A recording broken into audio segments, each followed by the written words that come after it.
Hello friends, welcome to Club Crafteria. If you are new to this channel, subscribe my channel by clicking the subscribe and bell button to get more videos. In this video, we are going to see how to overcome this seam while working in rounds. When we are working in rounds, how do we get this seam? Is that when we finish each row using slip stitch. So now we'll see how to work in rounds without using slip stitch. So if you see, here there are 20 stitches. So 1, 2, 3, 4, 5, 6, 7, 8, 9, 10, 11, 12, 13, 14, 15, 16, 17, 18, 19, 20.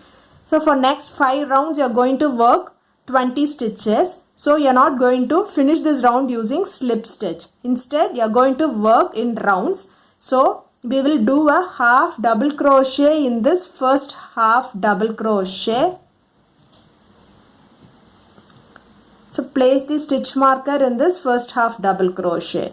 So this will be the first half double crochet of the next round. We need to keep track of stitches in each round. Each round should have 20 half double crochet stitches. So next we'll be doing half double crochet in each round, each stitch as usual. At the end of this round you should have 20 half double crochet stitches. After completing this round, it looks like this. So if you see, we have placed the stitch marker in this stitch and we have finished this round in this stitch. So totally you'll be having 20 half double crochet stitches. For next round, remove the stitch marker, do the half double crochet in that stitch and place the stitch marker in this half double crochet. And do half double crochet in each stitch around, and at the end of this round, you should have 20 half double crochet stitches. If you see, we have finished this round before the stitch marker. So you'll be having 20 half double crochet stitch. For next round, remove the stitch marker and do a half double crochet in that stitch. So this half double crochet is the first stitch of next round. Place the stitch marker. So if you see, there will be no seam. Likewise, you have to continue this till the required length you want. After doing them till the required height, it looks like this.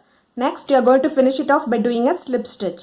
So remove the stitch marker and do a slip stitch in that stitch.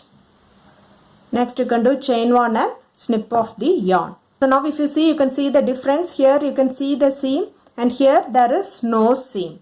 So you can use this method when you are doing bennies or amigurumi, so that you will get a beautiful finish.